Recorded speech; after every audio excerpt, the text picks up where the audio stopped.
जय गुरुदेव। आप सभी गुरु प्रेमी भाई बहन को मेरा सादर जय गुरुदेव प्रणाम। आप सभी के ऊपर गुरु महाराज की दया बरसती रहे और सभी लोग स्वस्थ रहें, मस्त रहें। आज मैं आपको सुनाने वाली हूँ परमार्थी वचन संग्रह के कुछ अंश, जिसमें आप सुनेंगे याद रखो गुरु के वचन। ऊपरी पवित्रता की अपेक्षा हृदय की पवित्रता मनुष्य को जीवन को उज्जवल बनाने में बहुत अधिक सहायता देती है। मनुष्य को काम, क्रोध, लोभ, मोह, हिंसा और दंभ आदि के दुर्गंध भरे कूड़ों को बाहर निकालकर हृदय को प्रभु के बैठने के लिए साफ रखना चाहिए। जब तुम्हारा हृदय कूड़ों से बिल्कुल साफ हो जाए तो तुमको चाहिए कि संत साधु के से प्रभु की प्राप्ति का मार्ग दीनता के साथ पूछना चाहिए। उनमें भेद लेकर तन मन से साधना प्रारंभ करनी चाहिए। अपने दोषों को बाहर से कहलवाने का प्रयास न कर मन से निर्दोष बनना चाहिए। मन से निर्दोष मनुष्य को दुनिया दोषी बतलावे तो कोई भी हानि नहीं होगी, लेकिन मन में दोष रखकर बाहर से निर्दोष कहलाना हानिकारक है। निर्दोष सत्कार्य को किसी भय, संकोच या अल्पमति के कारण किसी काल में नहीं छोड़ना चाहिए। सुकर्म की निर्दोषता, उसकी महान उपकारिता और तुम्हारी स्वीकृति, श्रद्धा तथा टेक के प्रभाव से आज नहीं तो कुछ वर्षों बाद लोग उस कार्य को जरूर ही अच्छा करेंगे। अपने विरोधी को अनुकूल बनाने का सबसे उत्तम और सीधा यत्न यह है कि उसके साथ सरल और सच्चा प्रेम करो।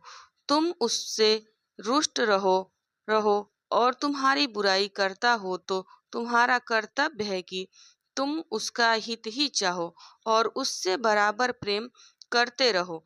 अपने कार्य में आलस न करना ही सफलता की कुंजी है और ऐसे मनुष्य पर ही परमात्मा की कृपा होती है। और आज जब परमात्मा की कृपा हुई तो साधना में मन लगता है। किसी भी मनुष्य के मुंह में कोई बात अपने विरुद्ध सुनते हो तो उसे अपना दुश्मन मत मान लो। द्वेष के कारण ढलो और उसे मिटाने का सच्चे हृदय से प्रयत्न करो।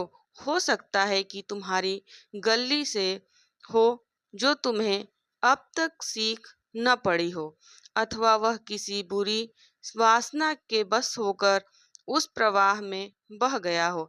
ऐसी हालत में प्रेम और शांति से काम लेना चाहिए। अपने अंतःकरण को भी टटोलते रहना साधक का मुख्य धर्म है। अंतःकरण में काम, क्रोध, हिंसा, द्वेष, बैर, ईर्ष्या, मान, अहंकार अपना घर न करने पावे। बुरा कहलाना अच्छा है, परंतु अच्छा कहलाकर बुरा बने रहना बहुत ही खराब है। तुम्हारे शरीर से किसी प्राणी का उपकार हो जाए तो यह घमंड न करो कि मैंने उसका उपकार किया है।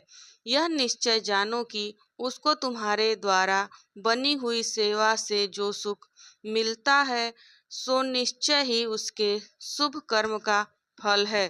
तुम तो निमित्त बन गए हो। महाप्रभु का धन्यवाद करो जो उससे तुम्हें किसी को सुख पहुंचाने के निमित्त बनाया है, और उस जीव का उपकार मानो जो उसने तुम्हारी सेवा अंगीकार की। वह यदि तुम्हारा एहसान माने अथवा नीचता प्रकट करे तो ही मन में संकुचाओ और परम दयाल से प्रार्थना करो कि हे गुरुदेव, आप सदा अच्छे कार्य में प्रोत्साहन देते रहना और बुराई से बचाना और भलाई पर सदा तत्पर रहने देना। उस पर कभी एहसान न करो कि मैंने तुम्हारा एहसान किया है। एहसान करोगे तो उस पर बहुत बोझ पड़ जाएगा, वह दुखी होगा। आइंदा तुम्हारी सेवा अंगीकार करने में उसे संकोच होगा, फिर तुम उसे नीच समझोगे। उसका परिणाम यह होगा कि तुम्हारे और उसके बीच में द्वेष पैदा होगा। इस बात को कभी ध्यान में न लाओ कि हमने किसी की सेवा की है। तुम्हारे शरीर से यदि किसी प्राणी का अनिष्ट हो जाए तो अपने दयाल संत सतगुरु से प्रार्थना करो और आइंदा होशियार रहो कि इस प्रकार की गलती न करूँगा।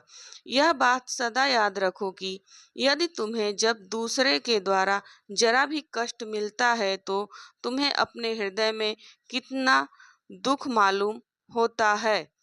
इस वास्ते कभी भूल कर भी किसी का नुकसान न चाहो। प्रभु में सर्वदा यह प्रार्थना करते रहना चाहिए कि प्रभु व हे गुरुदेव, मुझे ऐसी सद्बुद्धि व सद्भावना दो कि मैं किसी प्राणी मात्र जीव को दुखी न कर दूं और सदैव सबके साथ सत्कर्म करता रहूं और साध सेवा करता रहूं। कोढ़ी दुखी अपाहिज को देखकर मन में हिचक न पैदा करो। अतएव यह सदा समझते रहो कि इसके पिछले कर्मों का फल है, जैसा कि वे उसका फल पा रहे हैं। उससे घृणा व रूखापन न लाओ, वह चाहे पूर्व का कितना ही पापी हो। तुम्हारा धर्म उसके पाप देखने का नहीं है, तुम्हारा धर्म भलाई करना तथा सेवा करने का है। तुम्हारे प्रभु की तुम्हारे प्रति यह आज्ञा है।